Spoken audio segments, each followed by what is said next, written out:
As a state, we want to put on record that we are particularly grateful to the Federal Ministry of Health and to NCDC for being a great example, for playing a very professional technical role and giving a world-class response to the COVID-19 pandemic.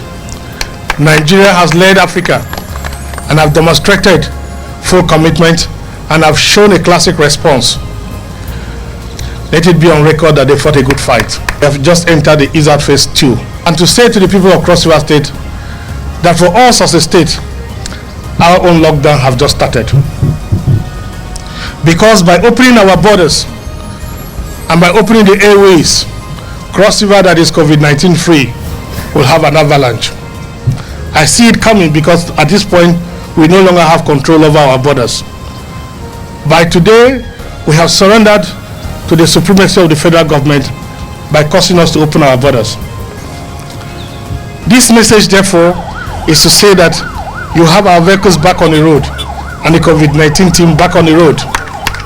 While the borders are open, our eyes will remain open. While the borders are open, our medical professionals will remain open. We must continue to stay on our borders. We must continue to police them. The ease-out period will take a time. And so as a state, we must responsibilize by preparing ourselves for the onslaught. The records of Cross River State not recording an index case is not new. As a state, we were the first to shut down our borders, absolute shutdown. At the time, even the federal government was not sensitive to the urgency for interstate closure. Cross River State had shut down. Cross River State had shut down, and I demonstrated it by myself as governor, leading from the front, by going over across to our border points and sleeping over and spending nights in vigil to demonstrate and give commitment and impetus to our commissioners, our special advisors, director generals, and senior government officials who took responsibility of manning our borders. The record has to be very, very clear also. Cross River State is the only state that invested over 100 cars at a single bullet procurement to provide for and cater to our border closure to ensure that we don't have an incident in the state.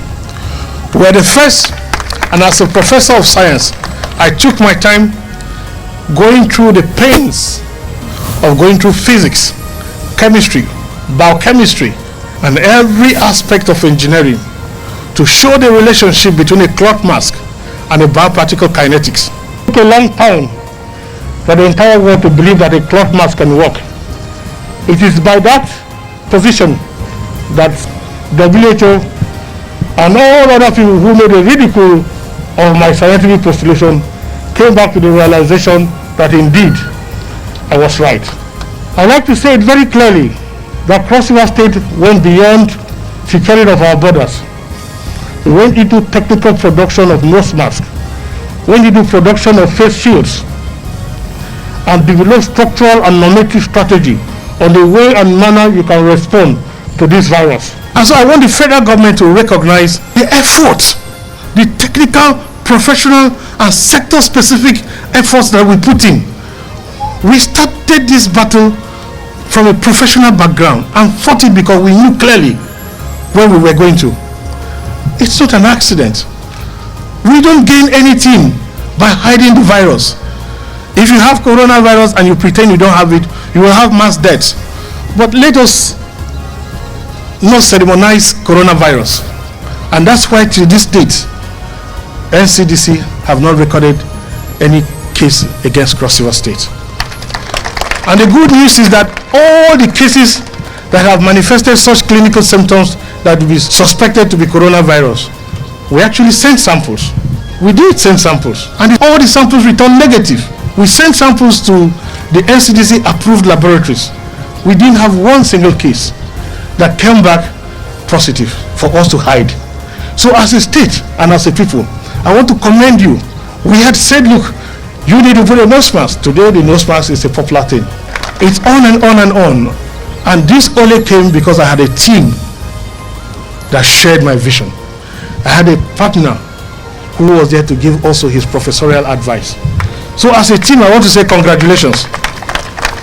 And so, for that closure of that phase, the COVID-19 team, I'd like to do a token donation of 30 million naira for all of you to share for that sleepless night, for that stress, for that difficulty that I put you all through in order that the state can be saved. I have this my remark by saying, Cross River, you are the only state who held strong to the last. I want you to all thank God Almighty for keeping our lives. Thank you and God bless.